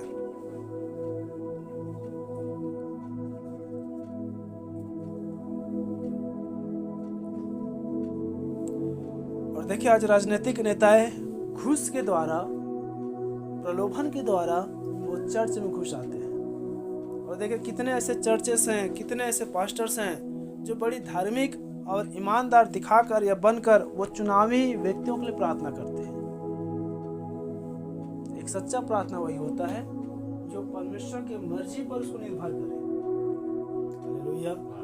और यदि कोई एकदम विश्वास को दिखाकर प्रार्थना करते प्रभु ये जीत जाए, प्रभु ये जीत जाए, समझ लेना वो घूसखोरी है, वो घूस लेकर प्रार्थना कर रहा है। हमारे यहाँ छोटे लोग हैं इसलिए हम सारी बातों को नहीं देख पाते। आप थोड़ा सा बड़े में जाइए, थोड़ा सा आप टाउन एरिया में जाइए, चर्च लगता है, चर्च के दिन वो राजनेता चर्चों में आते हैं और पूरी कलीसिया बड़ी मान से प्रार्थना करेंगे प्रभु ये जीत जाए, जीत जाए, जीत जाए। आप गवर्नर से वातावरण में देखिए, वहाँ इसलिए कह रहा हूँ वहाँ अधिक चर्चेस है। हालेलुया। वहाँ एक विशेष पास्टर सभा लगाई जाती है, वहाँ नेता लोग आते हैं और सारे पास्टरों से उनको प्रार्थना करवाते हैं, क्योंकि राजनीतिक में उनको मालूम है कि सबसे अधिक संख्या क्रिश्चियनों की है। उनकी मुख्य मकसद ये होती है ताकि वो मसीहा के साथ प्रार्थना करवाने की। हालेलुया। क्या आप समझ पा रहे हैं कि राजनीतिक कैसे कलीसियाओं में काम कर रही है? नबी कहने पर है यही कारण है कि सच्चा दुल्हन रूपी जो कलीसिया है वो कभी भी संस्थागत नहीं होगी। हालेलुया। जिस चर्च में राजनीतिक घुस आता है वही संस्थागत है। आपको अपने आप को निर्दोष बनाए रखना है, आपको अपने आप को निष्कलंक बनाए रखना है। हालेलुया। और फिर आगे हम देखते हैं कि जो कलीसिया या जो झुंड ऐसे करते हैं जो हर प्रकार की खाद्य वस्तु या और अन्य वस्तुओं के जो प्रलोभन या डिमांड करते हैं वो घूस लेते हैं। हालेलुया। और इसी घूस के विषय पर हम देखते हैं जो सच्चा और खरा व्यक्ति रहता है उनके हम प्रत्युत्तर को देखें। प्रेरितों काम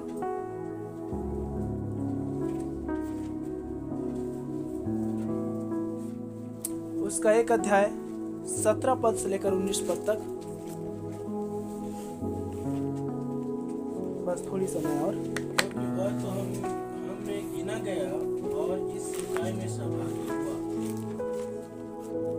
उसने अधर्म की कमाई से एक खेत मोल लिया और शीत के फल गिरा और उसका पेट फट गया। देखिए प्राय सच्ची कलीसिया के पास जब कोई अधर्म का चीजों को लाता है, जब कोई अधर्म के वस्तुओं को लाता है तब वो मृत दशा में आ जाती है। और यही चीज यहाँ पर हम देख रहे हैं और एक घटना पर देख रहे हैं।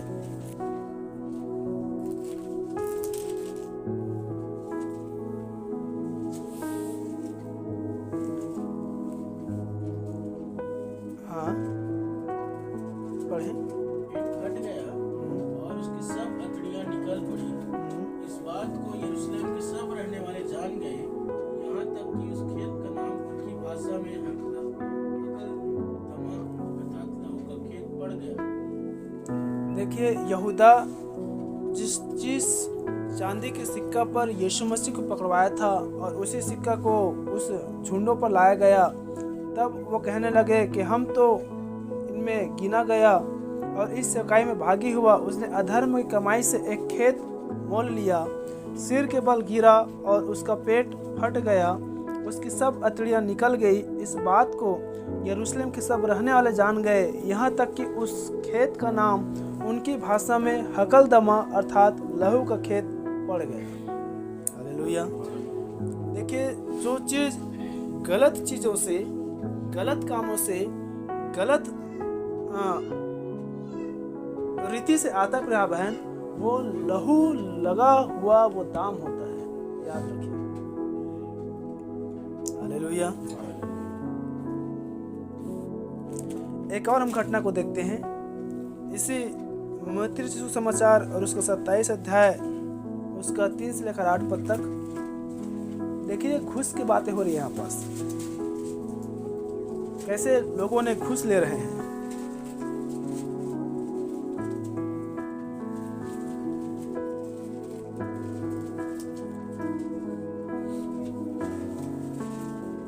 मत्ती 27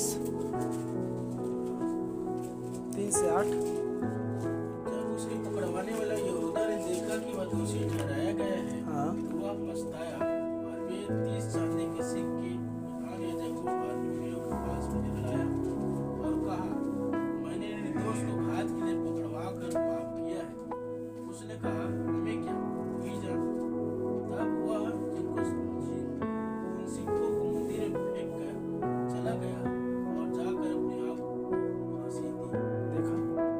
प्रीतो काम में भी मृत्यु आ रही है। यहूदा के साथ भी जब घूस लिया, मृत्यु आ रही है। हालेलुया। घूस जो है प्रिय बहन मृत्यु को लाता है, इसलिए कभी भी मोट में दाम न ले। और हमें घटना देखते हैं प्रेरितों काम उसका 22 अध्याय 28 पद। आप लोग तो जल्दी निकाले ताकि हम जितना समाप्त कर सकें। प्रेरित 22:28।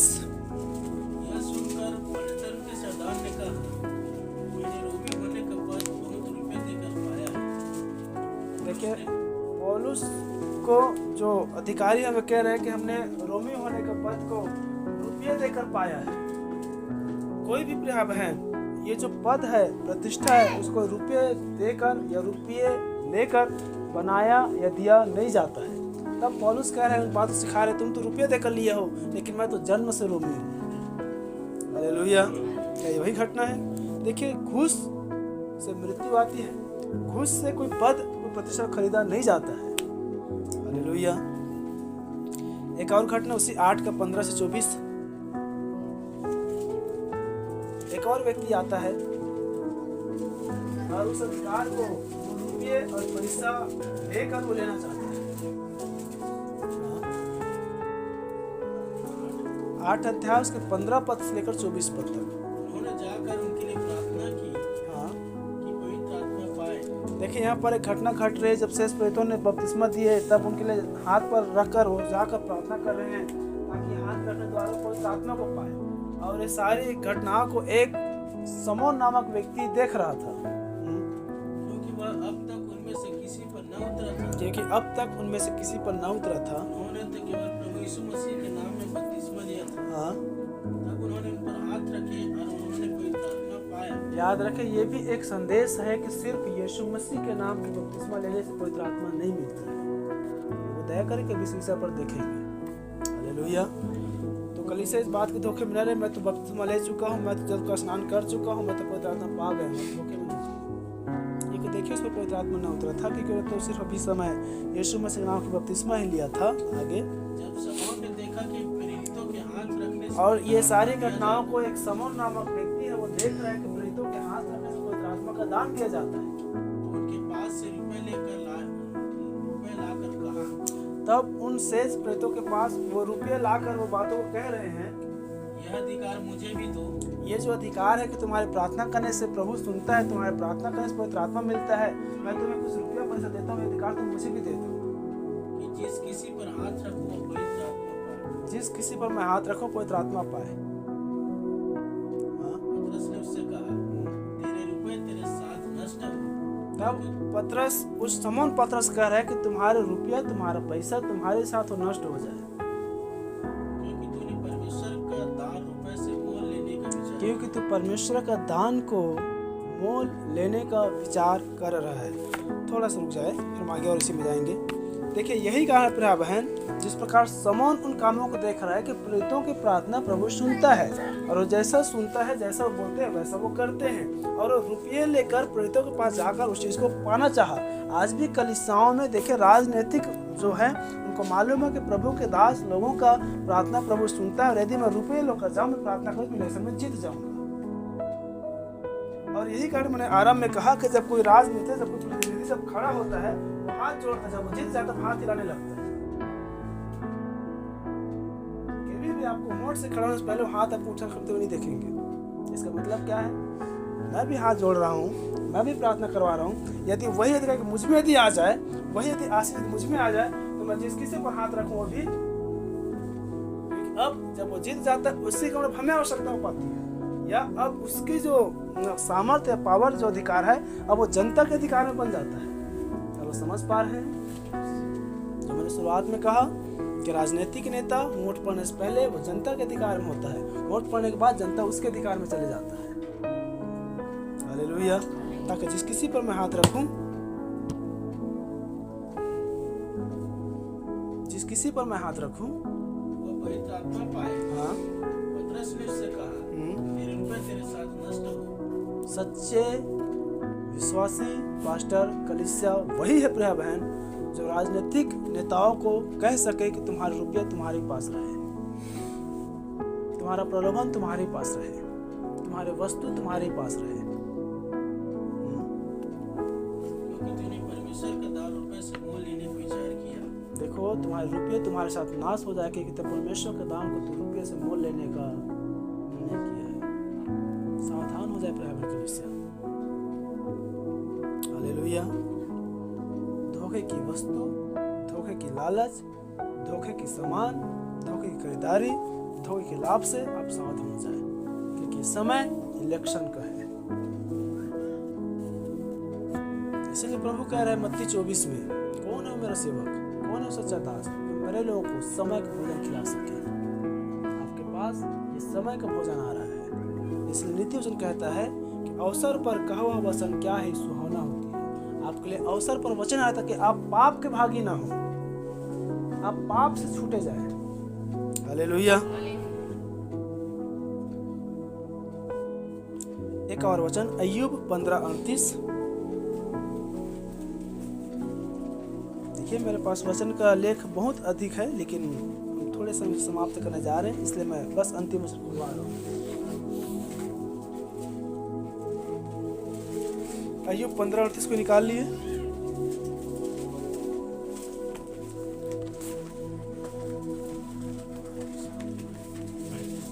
हाँ 35 पद होगा फिर।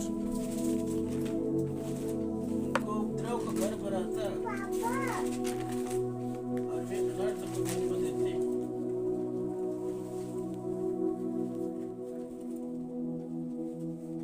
34 पद है ये। क्योंकि भक्तिहीन के परिवार से कुछ बन न पड़ेगा। अब देखिए भाई बहन, फिर से यही बातें आ रही है घूस के विषय पर। भक्तिहीन के परिवार से कुछ बन न पड़ेगा। और यही कारण है जब एक व्यक्ति घूस से पड़ जाता है तो एक व्यक्ति के घूस में पड़ने के द्वारा उस परिवार से भक्ति उठा ली जाती है। हालेलुया। भक्तिहीन के परिवार से कुछ बन न पड़ेगा और जो घूस लेते हैं उनके तंबू आग से जल जाएंगे। नागवार बातें प्रभाव है। घूस लेने द्वारा पूरे परिवार में आग लग जाता है। घूस लेने के द्वारा घर में आग लग जाता है। घूस लेने के द्वारा परिवार बिखर जाता है। घूस लेने के द्वारा परिवार में भक्ति खत्म हो जाता है। घूस लेने के द्वारा परमेश्वर अप्रसन्न होता है। हालेलुया। ये नाम लिखाई का समय है। ये लोगों को ढूंढ कर गांव में नगरों में बुलाने का समय है। भला यह है कि हम अपने हृदय में मसीह को जन्म दें, अपने परिवारों में मसीह को जन्म दें। हर एक डोर टू डोर आज राजनीतिक नेताएं घर टू घर जा रहे हैं। आज यीशु रूपी पुकार भी आज हर एक घरों के लिए पुकार हो रही है कि मेरे यीशु को जन्म देने दें। हालेलुया। देखिए वो हर एक घर टू घर को ढूंढता प्रभु है। क्या कारण पता है? घरों घर साड़ी, लुंगी, मुर्गी, दारू, ये वो, ताकि एक भी परिवार न छूटे, ताकि एक भी परिवार में यीशु को जन्म लेने की स्थान न मिले। अंत में यीशु मसीह जन्म कहाँ हुआ? चरनी में। आप निर्दोष रहे। उन दिनों पर बाइबल बताती कोई भी निर्दोष नहीं था, लेकिन परमेश्वर की अनुग्रह मरियम पर हुई। हालेलुया। परमेश्वर का अनुग्रह यूसुफ पर हुआ। एक तो कोई ऐसा सच्चा परिवार मिले जिस पर इस इलेक्शन के समय पर, इस नाम लिखाई के समय पर, इस घर तो घर खटखटाने के समय पर यीशु मसीह का जन्म हो सके। हालेलुया। आप अपने आप को, अपने परिवार को, अपने लोगों को प्रिय बहन आप निर्दोष और पवित्र बना कर रखें। फिर से पढ़ रहा हूँ अय्यूब 15:34 को। भक्तिहीन के परिवार से कुछ बन न पड़ेगा और जो घूस लेते हैं उनके तंबू आग से जल जाएगी। सावधान हो जाए, क्योंकि इलेक्शन का समय है। संसार क्या कर रहा है, संसार कैसे कर रहे हैं, नामधारी कैसे कर रहे हैं, आप भूल जाए। आपकी दृष्टि, वचन, संदेश प्रभु अपनी मसीह जीवन पर टिकी रहे। हालेलुया। जैसे परमेश्वर पवित्र है, जैसे तुम्हारे बुलाने वाले यहोवा परमेश्वर पवित्र है, वैसे ही पवित्र बने रहो। हालेलुया। याद रखें क्रिसमस जिसे संस्थागत कलीसिया यीशु मसीह के जन्म दिवस के रूप में मनाते हैं, और जितना उत्साह या जितना आनंद वो उस दिन पर मनाते हैं, उससे कहीं अधिक उत्साह और आनंद नामधारी कलीसियाएं इलेक्शन के समय पर मनाते हैं। चलो समझ पा रहे हैं? डिमांड, ऑफर, प्रलोभन, वस्तु, खान पान के द्वारा। मैंने भी जो 3 घटनाएं बताई, चिकन भात बनने वाली, मेला घूमने वाला, कुर्सी लाने वाला, गाड़ी बुकिंग करने वाला, ये 1 सप्ताह के अंदर की बात है। उसमें भी वो लोग यीशु मसीह को मार रहे हैं, और इसमें भी देखो यीशु मसीह के पैदा होने से पहले मार दे रहे हैं। वो जानते ही नहीं वो क्या कर रहे हैं। कदापि वो संसार की घटनाओं को बाइबल से नहीं देख सकते। इसलिए मैं कलीसिया को हमेशा एक बात कहता हूँ, संसार पर घटित घटनाओं का वचन में देखना चाहिए। हालेलुया। तो अब आप लोग देख पाए वचन के चुनाव, वचन की जनगणना, वचन के इलेक्शन के समय पर क्या घटनाएं घटी थी यीशु मसीह के दिनों पर, और आज हमारे दिनों पर क्या घटनाएं घट रही है। सेम वही बात है। लोग अपने घर आ रहे हैं, लोग अपने परिवार पर आ रहे हैं, लोग अपने अस्थायी निवासों से अपने स्थायी नगरों पर आ रहे हैं वोट डालने के लिए। इलेक्शन चुनाव के समय पर वो नाम लिखने का समय हो रहा है, यीशु मसीह का जन्म आ रहा है, लोग खा रहे हैं, पी रहे हैं, किसी घर पर जगह नहीं है। ऐसे जगह पर डोर टू डोर लोग खटवा रहे हैं, सब करनी हमारे जगह नहीं है, नहीं हमारे जगह नहीं है, नहीं हमारे जगह नहीं है। यही कारण है जब संसार के लिए, इलेक्शन के लिए, घूस के लिए जब हम हाथ फैलाते हैं, हमारे द्वार यीशु मसीह के लिए बंद हो जाते हैं। और ऐसे व्यक्तियों के लिए बाइबल कह रहा है कि जो भक्तिहीन परिवार जो है कुछ नहीं बन पड़ेगा, क्योंकि भक्ति उठा ली जाती है और तंबू पर आग लग जाती है, घर बिखर जाता है, घर पर शांति जाता है। घूस लेने वाले परमेश्वर अंधा कर देता है। यही कारण है कि लोगों में आज एक एक्सक्यूज आ जाता है, वो दे रहे हैं इसलिए हम ले रहे हैं। लेकिन बाइबल आपको क्या चेतावनी दे रहा है? हालेलुया। फिर से आ जाए उस जब हमने शुरुआत किया था, यहोशू 24:15।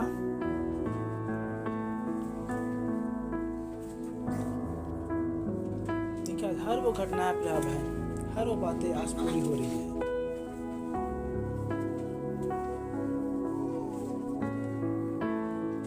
निकाल लिए, पढ़े कोई?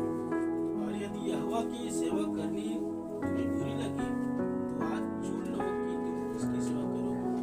देखिए इसलिए नबी ने प्रिया बहन के बाद कहा 3 प्रकार के विश्वासी होते हैं, सच्चा विश्वासी, झूठा विश्वासी और 2 रंगी विश्वासी।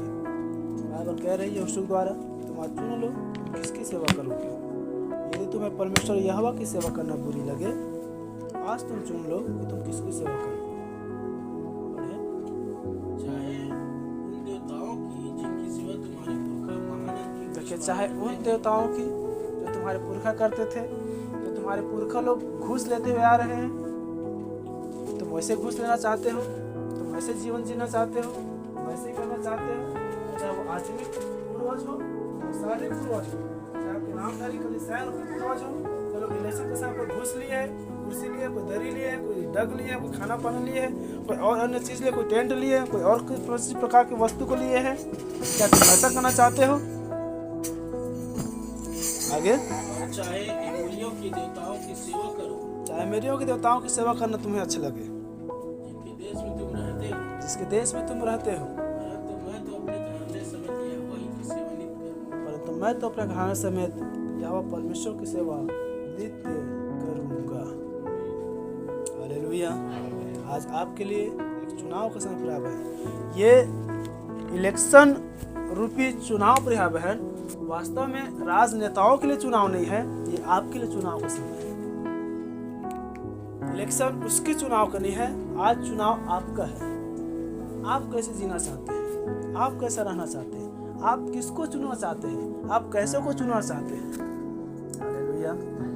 फिर से आप अपने विचारों को प्रभु में लगाएं, क्योंकि याद रखें,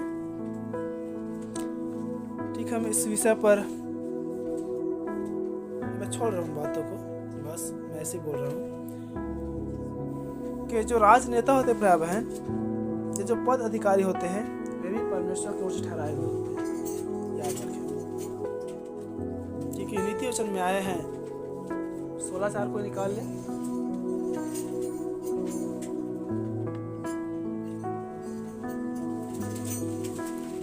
क्योंकि चाहे वो भला अधिकारी हो चाहे बुरा अधिकारी हो, बाइबल कहता है ऊंचे पद वालों को सम्मान करो, अपने शासन करने वालों के अधीन रहो, अपने के अधीन रहो, याजकों के अधीन रहो, शासन करने वालों के अधीन रहो, उनकी आज्ञा मानो।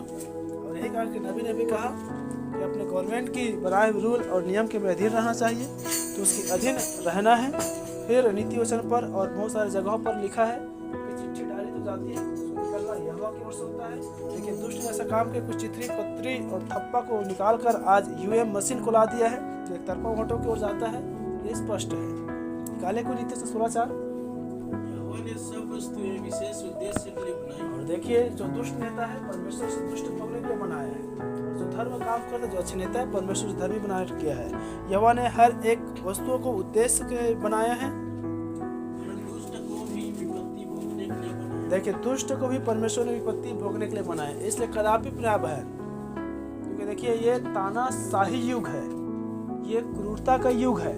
और इस समय के युग में यदि आप कोई बोले कि हमारा कोई अच्छा राजनेता हो, हमारा अच्छा सरपंच हो, हमारा अच्छा सचिव हो, हमारा अच्छा पटवारी हो, हमारा अच्छा ये हो, हमारा अच्छा वो हो, हमारा प्रधानमंत्री हो, मुख्यमंत्री हो, कोई भी नहीं मिलेगा। आप सीएम को देख लो, छत्तीसगढ़ के मुख्यमंत्री रहते हुए भी नहीं के समान है। आप पीएम को देख लो, रहते हुए भी नहीं के समान है। क्रूर तानाशाही है। आप किसी को उठाकर देख लो, राजनीतिक भ्रष्ट हो चुकी है। हालेलुया। आप बाइबल के दिनों में देख लो, फिरौन को ले लो, नबूकदनेस्सर को ले लो, आप किसी को भी ले लो, हेरोदेस को ले लो, पिलातुस को ले लो, कोई मसीह के साथ दिए। फिर आज के राजनेता कैसे कैसे तो आपके साथ हैं, क्या वो समझ पा रहे हैं? हालेलुया। हर एक वस्तु को परमेश्वर ने विशेष उद्देश्य के बनाया है, परंतु दुष्ट को भी विपत्ति भोगने के लिए बनाया है। याद रखें, जब संसार पर दुष्टता बढ़ती है, आपके उद्धार आपको उठाए जाने निकट होती है। हालेलुया। इसलिए हम कभी भी प्रयास अपने आप को, अपने जीवन को, अपने कलीसिया को हम सरल बनाकर न रखें। नामधारी कलीसिया है, आज जितना पहुंच हो सके वो राजनेताओं से बना रहे, लेकिन परमेश्वर की महिमा गुप्त में है। छोटा झुंड गुप्त में तैयार होती है। हालेलुया। आप अपने आप को अधिक प्रतिष्ठित, अपने आप को अधिक प्रचलित ना बने। सरलता में आप जी, परमेश्वर सरलता में। हालेलुया। राजनेता पदाधिकारी परमेश्वर के हाथों में है, क्योंकि वचन में आया है कि यदि इन्हें स्वर्ग से अधिकार नहीं दिया जाता तो मुझ पर कोई भी इसका अधिकार न चलता। लेकिन उन दिनों पर भी परमेश्वर स्वर्ग से किसी व्यक्ति को ठहराता है, चाहे वो अच्छे कामों के लिए हो चाहे बुरे कामों के लिए हो। हालेलुया। और दुष्ट हुई परमेश्वर विपत्ति भोगने बनाता है। हम उसकी दुष्टता पर क्यों भागी हुए? इसलिए भक्ति परिवारों के विषय पर कुछ भी बनना पड़ेगा, और जो घुस लेते हैं अपने तंबू पर आग को लगाते हैं। इसलिए हम भक्ति में परिवार बने बने, भक्ति में जीवन जीने वाले बने, भक्ति रूपी परिवार, भक्ति रूपी संदेश, भक्ति रूपी जीवन जीने वाले बने। हालेलुया। ताकि भक्ति रूपी परिवार, जहाँ पर हम यहोशू को देख रहे हो, कह रहे हैं मैं तो अपने परिवार समेत भक्तिपूर्ण यहोवा परमेश्वर की सेवा करूंगा। हालेलुया। आज आपके पास निर्णय होगा, प्रभु यदि कोई बुरा भी लग रहा होगा कि नहीं मैं तो मोरिया के पार जा बसूं, नहीं मैं तो मेहनत के पार जा बसूं, नहीं मैं तो अपने पूर्वजों की बातें करूं, नहीं मैं तो अपने पूर्वजों के कामें करूं, आज आप सावधान हो जाए। इस प्रकार यहोशू कह रहा है तुम्हें जहाँ जाना तुम जाओ, मैं अपने घर से परमेश्वर की सेवा करूंगा। कलीसिया भी कहते हैं तुम्हें परमेश्वर यहोवा की सेवा करना बुरी लगे, तुम जा सकते हो, उन कामों को कर सकते हो, उन बातों में डूब सकते हो। लेकिन ऐसों की जो भक्तिहीन परिवार है उसे कुछ भी बन नहीं पड़ेगा। हालेलुया। तो आज एक अच्छा संसार के चुनाव नहीं, वोट डालने के चुनाव नहीं, ये आपके चुनाव का समय है कि मैं तो अपने ज्ञान समेत यहोवा परमेश्वर की सेवा करूंगा। आप गुस्सों से, प्रलोभनों से, हर एक उन बातों से आप बचे रहे। प्रभु अपने वचन के द्वारा हम हर एक को आशीषित करें। अपने सिर झुकाएं, अपना आंखें बंद करें। हम प्रार्थना में जाएं। और अब तक यदि आपने ऐसा करते हुए आए हैं, अब तक यदि आपने ऐसा किए हैं, यदि अब भी आप इन कामों पर फंसे हुए हैं, यदि आपके पूर्वजों ने, यदि आपके घरानों ने यदि कभी ऐसा किया है, आज ये समय है प्रभु रिपेंटेंस करने का, ये समय है पश्चाताप करने का, ये समय है मन फिराने का, ये समय है फिर से यहोशू की आत्मा में आ जाने का। क्योंकि याद रखे प्रिय बहन, लगभग 21 लाख इजराइलियों में तो 2 ही व्यक्ति कनान पहुंच पाए थे। आज वही जनगणना का समय है, आज वही गिनती का समय है, आज वही इलेक्शन का समय है, आज वही चुनाव का समय है। आज फिर से हम अपने झुंड में, आज फिर से हम अपने लोगों में, आज फिर से हम अपने परिवारों में, आज हम फिर से अपने जीवन में, आज हम फिर से अपने हृदय में हम मसीह को जन्म लेने दें और कहे प्रभु आज आपकी स्वागत है, आप मेरे हृदय में आए, आप मेरे परिवार में आए, आप मेरे घर में आए। कि प्रभु मेरा घर सूना पड़ा है, मेरा घर खाली पड़ा है, मेरा हृदय खाली पड़ा है प्रभु।